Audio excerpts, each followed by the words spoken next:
सनातन धर्म के इतिहास में भगवद आदि शंकराचार्य का योगदान अविस्मरणीय है। उन्हें सनातन संस्कृति व परंपरा का बहुत बड़ा पोषक माना जाता है। विचार पीठ, दशमनामी अखाड़े व सैकड़ों स्तोत्रों की रचना करने का श्रेय जाता है। दिल्ली में स्थित एनडीएमसी कन्वेंशन सेंटर में आयोजित जगत गुरु आदि शंकराचार्य जयंती महोत्सव की अध्यक्षता आनंद पीठाधीश्वर श्री स्वामी बालकानंद गिरी जी महाराज ने करते हुए उल्लेख किया कि भगवान आदि शंकराचार्य द्वारा रचित कनकधारा स्तोत्र का पाठ करना चाहिए, जिससे जीवन में शुभता संपन्नता की प्राप्ति होती है और देश समृद्ध बनेगा। अखिल भारतीय संत समिति के महामंत्री श्री स्वामी जितेंद्रानंद सरस्वती जी महाराज ने मार्गदर्शन करते हुए अपने उद्बोधन में दशनामी अखाड़ा परंपरा के बारे में विस्तार से बताया, साथ ही आज के संदर्भ में गुरु शिष्य परंपरा पर विचार प्रकट किए। उन्होंने धर्म मंदिर आधारित अर्थव्यवस्था प्रकाश डालते हुए बताया कि बस, रेल, कार, हवाई यात्रा, फूल वाले, फल वाले होटल, भोजन विक्रेता, हलवाई से लेकर रिक्शा चालक तक स्थानीय सभी छोटे से बड़े व्यापार को मजबूती मिलती है, बढ़ावा मिलता है। यही हमारी मंदिर देव दर्शन आधारित अर्थव्यवस्था है। इस पावन पुनीत अवसर पर देश के विभिन्न क्षेत्रों से पधारे विशिष्ट संतों, आचार्यों, विद्वानों, बुद्धिजीवी, नागरिकों, लेखक, पत्रकारों ने अपनी गरिमा में उपस्थिति से कार्यक्रम को शोभा में किया। संस्कृत यूनिवर्सिटी के कुलपति श्रीनिवास वरखेड़ी जी तथा लाल बहादुर शास्त्री संस्कृत विश्वविद्यालय के प्रो के अनंता जी ने 4 वेदों के 4 सूत्र वाक्य पर उद्बोधन किया। विशेष रूप से भुवनेश्वर से पधारे वेद विद्वान श्री अरुण कुमार उपाध्याय ने आदि शंकराचार्य जी के जन्म को ईसा से पूर्व हुआ इस पर अपने प्रामाणिक शोध को प्रकट किया। कार्यक्रम के विशिष्ट अतिथि माननीय दिनेश चंद्र जी, अखिल भारतीय संरक्षक विश्व हिंदू परिषद, ने अपने वक्तव्य में बताया कि आदि शंकराचार्य भगवान ने सनातन धर्म की पुनर्स्थापना हेतु आधारभूत कार्य किया। द्वैत अद्वैत को ब्रह्म एक है, अहम ब्रह्मस्मि पर विचार प्रकट किए। शंकराचार्य सगुण साकार के सिद्धांत पर अपना विचार रखे। निज स्वरूपानंद दाती महाराज, महामंडलेश्वर विद्यागिरी जी महाराज, वाल्मीकि संत कृष्ण शाह विद्यार्थी जी समस्त राष्ट्र को बधाई देते हुए कहा कि विश्व का प्रत्येक सनातनी भगवान आदि शंकराचार्य को स्वीकार करता है, क्योंकि कोई भी देवी देव ऐसा नहीं जिनकी स्तुति स्तोत्र की रचना आदि शंकराचार्य जी ने न की हो। देश के विभिन्न प्रांतों से पधारे 50 से अधिक पूजनीय संतों ने आदि शंकराचार्य जयंती पर हर्ष व्यक्त किया व कार्यक्रम समिति व उपस्थित जनसमूह को आशीर्वाद प्रदान किया। कार्यक्रम आयोजक आदि शंकराचार्य सेवा ट्रस्ट के अध्यक्ष दीपक गुप्ता जी ने का धन्यवाद किया व कार्यक्रम संयोजक आचार्य श्री शुभेश शर्मन ने संचालन करते हुए अपील की भगवान आदि शंकराचार्य की जीवनी को प्रत्येक सनातनी हिंदू को अपने बच्चों को जरूर पढ़ाना चाहिए और सरकार को प्राथमिक शिक्षा में शामिल करना चाहिए। दीपक गुप्ता, अध्यक्ष, आदि शंकराचार्य जनसेवा ट्रस्ट।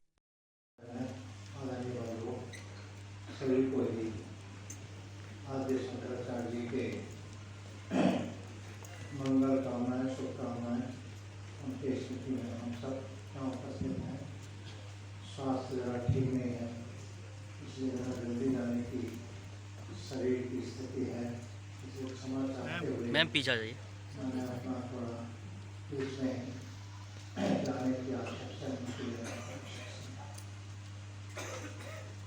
आदि शंकराचार्य जी के विषय में हम सब जानते हैं। प्रमुख वक्ताओं के रूप में हमने सुना भी, ये भारत भूमि रत्न गर्भा भूमि है। समय समय पर इस प्रकार के महान विभूतियों के और प्रकट के होता ही है। विषम परिस्थितियों में समाज की जब कुछ न कुछ ह्रास की स्थिति आती है तो कोई न कोई ऐसी विभूति आती है जो समाज को दिशा प्रेरणा देकर समाज को अपने मूल स्वरूप में, मूल संस्कृति के और संस्कारों के स्वरूप में ला करके खड़ी कर देती है। इसी श्रृंखला में हमारे आद्य शंकराचार्य शंकर, जो कि शंकर के ही रूप में माने गए, इससे उनको शंकर की ओर से नाम भी दे दिया गया। शंकर की कृपा से ही, माता पिता की प्रार्थना से उनकी प्राप्ति हुई। बहुत सारे विषय आए हैं। देश की अखंडता, भौगोलिक एकता, चारों धाम की स्थापना, संप्रदायों के अंदर भी सामंजस्य परस्पर, इसके कारण से पंचायतन का आधार स्थापित करना, दशनामी परंपरा को खड़ा करके और समाज में संत महात्मा समाज में भ्रमण करते हुए समाज को फिर से दिशा प्रेरणा देने वाले बने। इस प्रकार की प्रेरणा देने वाले किस प्रकार से विभिन्न जिसको कहा जाता है कि भाई आयामी विषय बौद्ध मत को परस्पर सामंजस्य सिद्धांत और दर्शन में थोड़ा अंतर हो सकता है, लेकिन मूलतः सब तत्व में एक ही तत्व विराजित है। और इसलिए हम खंडन करना, उनको परास्त करना, ये शब्द प्रयोग जो करते हैं ये व्यवहारिक नहीं लगता। हाँ, उनको संवाद के द्वारा विषय की स्पष्टता करते हुए उनके अंदर जो कुछ भी विचार भावनाएं हैं उनमें सही दिशा देने का काम, उस दिशा देने के कारण से परस्पर समाज में सामंजस्य बना रहे, हम सबकी एकता अखंडता बनी रहे।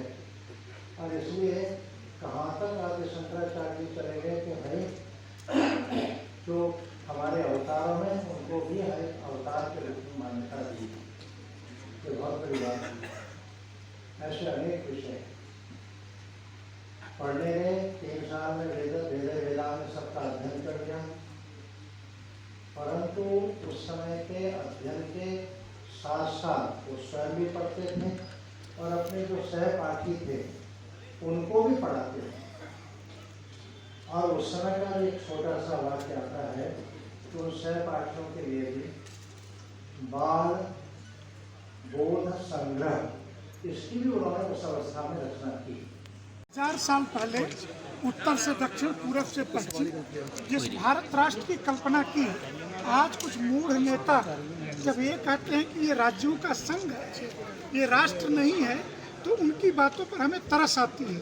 इसलिए भगवत्पाद शंकराचार्य की जयंती पे इस बात को कि यह राष्ट्र था, है और आगे भी रहेगा, इस पर कोई फर्क नहीं पड़ेगा। महाराज जी, महामंडलेश्वर जितने भी यहाँ पे आज पहुँचे हुए हैं, युवाओं का क्या असर पड़ेगा इस जयंती से युवाओं के ऊपर? यह धर्म युद्ध है। पूरा विश्व इस समय युद्ध में खेल रहा है। कहीं रसिया यूक्रेन पे परमाणु बम लगा के बैठा है, अमेरिका के सारे विश्वविद्यालयों में हड़ताल चल रही।